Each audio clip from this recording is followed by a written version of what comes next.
सहारा enterprises तुमच्या स्वप्नातली गाडी आता कमी किमतीत. इचलकरंजी शहरालगत असलेल्या कबनूर चंदूर रोडवर कोन्नूर पार्कमधल्या सहारा एंटरप्राइजेस इथं पश्चिम महाराष्ट्रातली विविध बँका आणि फायनान्स कंपन्यांनी जप्त केलेल्या जुन्या दुचाकी आणि चारचाकी गाड्यांची विक्री केली जाते. शोरूम किमतीपेक्षा 25 ते 50% कमी दरात, उत्तम स्थितीत आणि संपूर्ण कागदपत्रांसह त्वरित डिलिव्हरी. दुचाकी 20,000 पासून पुढं तर चारचाकी 50,000 पुढं. आपल्या पसंतीची कार किंवा बाईक आता अगदी परवडणाऱ्या दरात घेऊन जा. विश्वास, पारदर्शक व्यवहार आणि उत्तम सेवा हेच आमचं वैशिष्ट्य. पत्ता Konnur park, Kabnur Chandur road, Ichalkaranji. Proprietor Rajubhai Ajgar. संपर्क 80 55 81 09 10 आणि 98 60 78 57 86. सहारा एंटरप्राइजेस, दर्जा, विश्वास आणि बचत यांचं परिपूर्ण ठिकाण.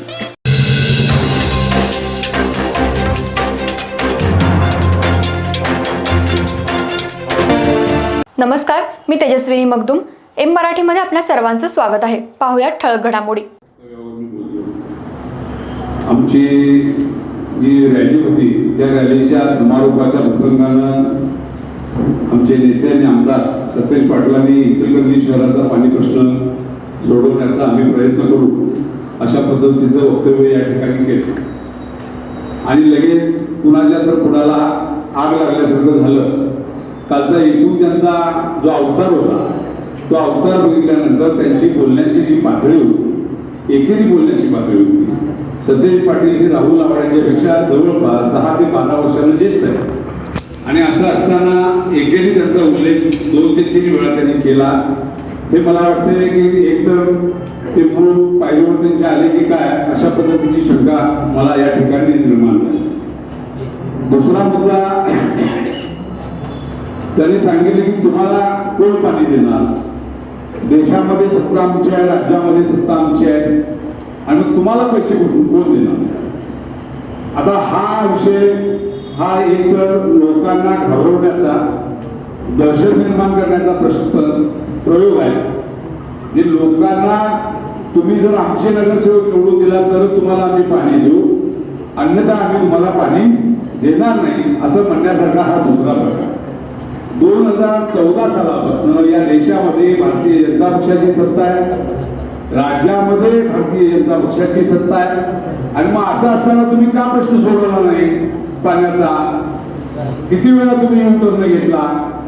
आता खरं यातलं समजून घ्यायचं असेल, वारणा योजना कोण रद्द केली, कुणामुळे त्याला विरोध झाला, हे खरं तर धाडस असेल तर हळवणकरांनी याचं स्पष्टीकरण द्यावं. त्यावेळी ज्या हळवणकर आवाड्यांच्यावर टीका टिप्पणी करत होते त्या हळवणकरांनी या विषयावर बोललं पाहिजे की कोण याला विरोध केला, काय केलं, त्यांच्या मनात काय होतं, कुणाच्या सांगण्यावरनं हा विरोध होतोय. हे हळवणकर जास्त आमच्यापेक्षा चांगल्या पद्धतीने सांगू शकतो. त्यामुळं राहुल आवाड्यांचा कालचा जो सगळा प्रकार आणि अवतार होता तो निंदनीय अशा प्रकारचा आहे. शहराच्या संस्कृतीला, ज्या महाराष्ट्रामध्ये यशवंतराव चव्हाणांचा वारसा आहे की ज्यांचे सगळ्यांशी संबंध चांगले, सलोख्याचे, आदरानं सगळ्यांच्या बद्दल, विरोधकांच्या बद्दल सुद्धा बोलायचं, पण एक सभेमध्ये 5 मिनिटं येऊन सतेज पाटील बोलून गेल्यानंतर आणि कोणीतरी तुमच्या गावातला प्रश्न बाहेरचा आमदार येऊन सोडवतोय असं म्हटल्यावर तुम्हाला एवढी आग मोठ्या प्रमाणावर लागली.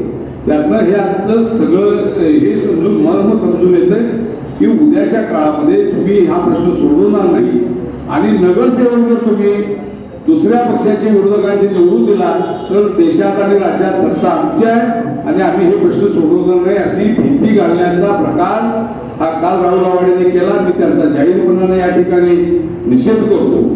आणि निश्चितपणानं आता चाळके साहेब म्हणाले त्याप्रमाणे मूळ विषय की मुख्यमंत्री उद्या येत आहेत.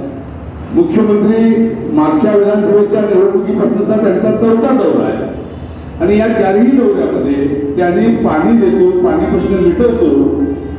23 मेला ज्यावेळी ते आले होते त्यावेळी ते म्हणाले की मैताला जरी कुणाच्या राहुल आवाडे भेटले तरी पाण्याचा प्रश्न त्या ठिकाणी विचारतात आणि त्यामुळे मी पाण्याचा प्रश्न सोडवणार आहे. शंभू तीर्थावर सुद्धा त्यांनी तेच सांगितलं. त्याच्या पूर्वीच्या विधानसभेच्या निवडणुकीत आले त्यावेळी सुद्धा तेच सांगितलं.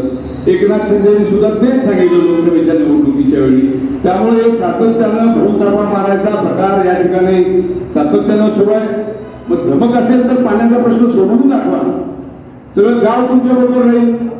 आज तुम्हाला महानगरपालिकेच्या निवडणुका लागल्यावर लोकशाही या गावातली संपावी याच्यासाठी म्हणून तुम्ही जे कालपासून आमच्या आघाडीतल्या उमेदवारांच्या मागे लागून त्यांचे अर्जच मागे घेतले जावे, निवडणुकाच बिनविरोध व्हाव्या आणि त्याच्यामध्ये प्रलोभन म्हणजे 40 लाखापासून एखादा फ्लॅट तुला घेऊन देतो पण तू मागे घे, या पद्धतीची प्रलोभन दाखवण्याचा जो निंदनीय प्रकार झाला तो शिवशाहू विकास आघाडीच्या माध्यमातून आम्ही त्याचा निषेध करतो. हे लोकशाही टिकवण्यासाठी आलेले नाहीत, यांना लोकशाही संपवायची आहे. गावात विरोधक यांना नको आहे, गावात एककल्ली राजकारण करावं असा हा प्रकार यांचा चाललाय. माजी आमदार सुरेश हाळवणकरांनी सुद्धा 4 वेळा कॉम्रेड सदा मलापतींना फोन करून तुम्ही अर्ज मागे घ्या म्हणून सांगितलं. हे बरोबर नाही. ते सुद्धा एका राष्ट्रीय पक्षाचं काम करतात, कॉम्रेड मलापती एका राष्ट्रीय पक्षाचं काम करतात. ज्या पक्षाचा सुसंस्कृतपणा म्हणून तुम्ही सांगताय आणि लोकशाही संपवायला निघालाय हे अत्यंत निषेधार्ह गोष्ट आहे. आणि दुसरं वैशिष्ट्य म्हणजे आमच्या शिवशाहू विकास आघाडीचे सगळे नवीन तरुण चेहरे या ठिकाणी ठामपणानं निवडणुकीला सामोरं जाण्यासाठी उभे राहिले आणि ही लढत उद्याच्या काळात चांगली होणार आहे. आणि ही लढत त्यांना होऊ नये असं वाटत होतं. लढत झाली तर लोक आपल्याला विचारतील, लोक आपला पराभव करतील. या भीतीपोटी 7 ते 8 नगरसेवक बिनविरोध निवडून येतील अशा पद्धतीची फेडिंग लावण्याचं काम चालू झालं होतं, पण त्याला कुठलाही प्रतिसाद आमच्या आघाडीतल्या लोकांनी त्या ठिकाणी दिला नाही.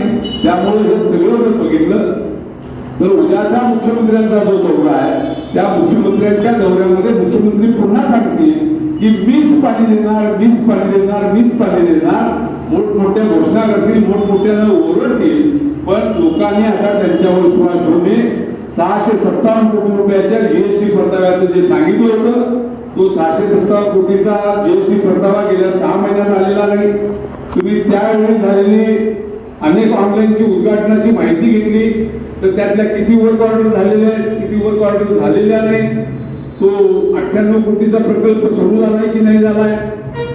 बोरवेल मध्ये विंधन विहिरीमध्ये त्या ठिकाणी मोटर सोडायचं त्यांनी ऑनलाईन उद्घाटन केलं, त्या सोडल्या का नाही. ह्या सगळ्याची माहिती घेतली तर मुख्यमंत्र्यांना चुकीची माहिती पुरवली की पद्धतीचा प्रश्न निर्माण होतो आणि मग मुख्यमंत्री ही राजकारणासाठी मतांची झोडी घेऊन वाटतं त्या प्रलोभनाला बळी पडतात की काय असा प्रश्न आमच्यासारख्यांच्या समोर या ठिकाणी निर्माण झाला आहे. त्यामुळे आमचं जनतेला आव्हान आहे की जनतेनं मुख्यमंत्र्यांच्या भूलथापांना बळी पडू नये. या शहराचा पाणी प्रश्न अत्यंत तीव्र आहे. आपण मागचे 8 दिवस जरी घेतले तरी मागच्या 8 दिवसातनं पाणी पुरवठा झालेला नाही गावातल्या अनेक भागामध्ये.